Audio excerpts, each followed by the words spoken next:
बिस्मिल्लाहिर्रहमानिर्रहीम। अस्सलाम वालेकुम डियर स्टूडेंट्स हम लोग 9th बायोलॉजी उर्दू मीडियम कर रहे हैं, जिसका हम लोगों ने चैप्टर 3 सेल लेक्चर वाइज शुरू किया हुआ है।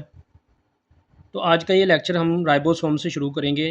लास्ट लेक्चर हम लोगों ने साइटोस्केलेटन पे ख़त्म किया था, तो आज का ये लेक्चर राइबोसोम से शुरू किया जाएगा। तो जो बच्चे चैनल पे नए हो लाजमी तौर पे चैनल को सब्सक्राइब कर लें ताकि नई आने वाली वीडियोस बआसानी आप लोगों तक पहुँच सके। राइबोसोम्स छोटी दानेदार साख्तें हैं। ये वो मकामात हैं जहाँ प्रोटीन तैयार होती है। राइबोसोम छोटी दानेदार साख्तें हैं और राइबोसोम के अंदर प्रोटीन्स तैयार होती है। ये साइटोप्लाज्म में आज़ादाना तैरते हैं या रफ एंडोप्लाज्मिक रेटिकुलम के साथ जुड़े होते हैं। राइबोसोम्स साइटोप्लाज्म में या तो तैर रहे होते हैं आज़ादाना तौर पे या एंडोप्लाज्मिक रेटिकुलम के साथ जुड़े होते हैं। राइबोसोम प्रोटीन और राइबोसोमल आरएनए की बराबर मकदार का बना होता है, यानी राइबोसोम प्रोटीन और राइबोसोमल आरएनए की बराबर मकदार से बना होता है। राइबोसोम के गिर्द मेम्ब्रेन नहीं होती, इसलिए ये प्रोकैरियोटिक सेल्स में भी पाए जाते हैं। राइबोसोम के गिर्द मेम्ब्रेन नहीं होती। यूकैरियोटिक सेल का राइबोसोम प्रोकैरियोटिक सेल के राइबोसोम से थोड़ा बड़ा होता है। यूकैरियोटिक का राइबोसोम थोड़ा बड़ा होता है। हर राइबोसोम दो छोटी इकाइयों का बना होता है, जैसे यहाँ पे शक्ल में दिखाया गया है, बड़ा यूनिट और छोटा यूनिट, बड़ी इकाई और छोटी इकाई। हर राइबोसोम दो छोटी इकाइयों से मिलकर बना होता है। जब राइबोसोम सेल की प्रोटीन तैयार कर रहा होता है तो इनकी दोनों इकाइयाँ जुड़ी होती हैं। जब राइबोसोम प्रोटीन तैयार करता है तो इनकी दोनों इकाइयाँ जुड़ी होती हैं आपस में। जब राइबोसोम अपना काम मुकम्मल कर लेता है तो इनकी इकाइयाँ दोबारा अलग अलग हो जाती हैं। एंडोप्लाज्मिक रेटिकुलम ये मेम्ब्रेन्स में लिपटी हुई नालियों का एक जाल है जो यूकैरियोटिक सेल के तमाम साइटोप्लाज्म में फैला होता है। ये मेम्ब्रेन्स में लिपटी हुई नालियों का एक जाल है जो यूकैरियोटिक सेल्स के तमाम साइटोप्लाज्म में फैला होता है। सेल के अंदर दो अक़साम के एंडोप्लाज्मिक रेटिकुलम मौजूद होते हैं। इनमें एक है रफ एंडोप्लाज्मिक रेटिकुलम और एक है smooth endoplasmic reticulum. Rough endoplasmic reticulum इसकी सतह पर बेशुमार राइबोसोम्स जुड़े होते हैं। ये प्रोटीन्स की तैयारी के फेल में शामिल होता है। रफ एंडोप्लाज्मिक रेटिकुलम की सतह पर बेशुमार राइबोसोम्स जुड़े होते हैं और ये प्रोटीन्स की तैयारी में काम करता है। स्मूथ एंडोप्लाज्मिक रेटिकुलम इसकी सतह मुआर होती है, यानी इसकी सतह स्मूथ होती है क्योंकि इसके साथ राइबोसोम्स नहीं जुड़े होते। रफ एंडोप्लाज्मिक रेटिकुलम के साथ राइबोसोम जुड़े होते हैं, जबकि स्मूथ एंडोप्लाज्मिक रेटिकुलम के साथ राइबोसोम्स नहीं जुड़े होते। ये वाला एंडोप्लाज्मिक रेटिकुलम लिपिड्स के मेटाबॉलिज्म और सेल के अंदर मुख्तलिफ मादों की नकलो हमल का ज़िम्मेदार होता है।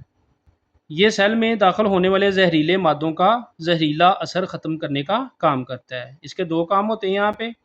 स्मूथ एंडोप्लाज्मिक रेटिकुलम के यहाँ पे काम होते हैं। एंडोप्लाज्मिक रेटिकुलम लिपिड्स के मेटाबॉलिज्म और सेल के अंदर मुख्तलिफ मादों की नकलो हमल का ज़िम्मेदार होता है। इसके अलावा ये सेल में दाखिल होने वाले जहरीले मादों का जहरीला असर ख़त्म करने का काम भी करता है। मसल्स के सेल्स में मौजूद स्मूथ एंडोप्लाज्मिक रेटिकुलम सिकुड़ने के अमल में भी हिस्सा लेता है। जो मसल्स के सेल्स में एंडोप्लाज्मिक रेटिकुलम होते हैं, ये सेल्स को सिकुड़ने में भी मदद देता है। यहाँ पे स्टूडेंट्स अगर शक्ल में देखा जाए smooth and rough endoplasmic reticulum, तो ये वाला जो है, ये वाला बाहर ये हिस्सा नज़र आ रहा है, ये है स्मूथ एंडोप्लाज्मिक रेटिकुलम। और ये वाला हिस्सा जो है, ये इसके साथ ये राइबोसोम्स, छोटे छोटे दानेदार आपको दाने दाने नज़र आ रहे हैं, ये होते हैं राइबोसोम्स। और ये वाला ये गोल इसका अंदर वाला हिस्सा ये न्यूक्लियस है, और ये वाली जो नालियाँ हैं ये है रफ एंडोप्लाज्मिक रेटिकुलम। गाल्जी अपरेटस 1898 में एक इतालवी फिजिशियन कामिलो गाल्जी ने साइटोप्लाज्म में चिपटी थैलियों का एक सेट दरियाफ्त किया।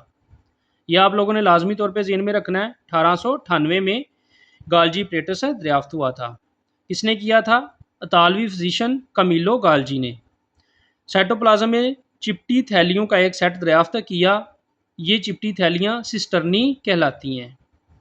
ये चिपटी थैलियाँ क्या कहलाती हैं? सिस्टर्नी। बहुत से सिस्टर्नी एक दूसरे के ऊपर ढेर की सूरत में होते हैं। सिस्टर्नी के मुकम्मल सेट को गाल्जी अपरेटस कहते हैं। ये आप लोग डेफिनेशन के तौर पे भी याद कर सकते हैं।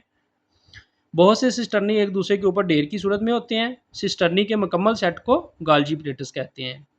ये पौधों और जानवरों के ये पौधों और जानवरों दोनों के सेल्स में पाया जाता है। गाल्जी प्लेटस पौधों और जानवरों दोनों के सेल्स में पाया जाता है। इसका काम रफ एंडोप्लाज्मिक रेटिकुलम से आने वाली प्रोटीन्स में रद्दोबदल करना होता है और इन्हें मेम्ब्रेन में लपेटना होता है। गाल्जी प्लेटस का काम होता है रफ एंडोप्लाज्मिक रेटिकुलम से आने वाली जो प्रोटीन्स होती है इसमें जो थोड़ा बहुत रद्दोबदल करना होता है इसमें रद्दोबदल करती है और इसको मेम्ब्रेन में लपेटती है। इस तरह ये थैलियाँ बनाता है जिन्हें गाल्जी वेसिकल्स कहते हैं। गाल्जी प्लेटस के अंदर जो थैलियाँ बनती हैं इन्हें गाल्जी वेसिकल्स कहते हैं। इन थैलियों को या तो सेल में ही रखा जाता है या रतूबत की शक्ल में बाहर निकाल दिया जाता है।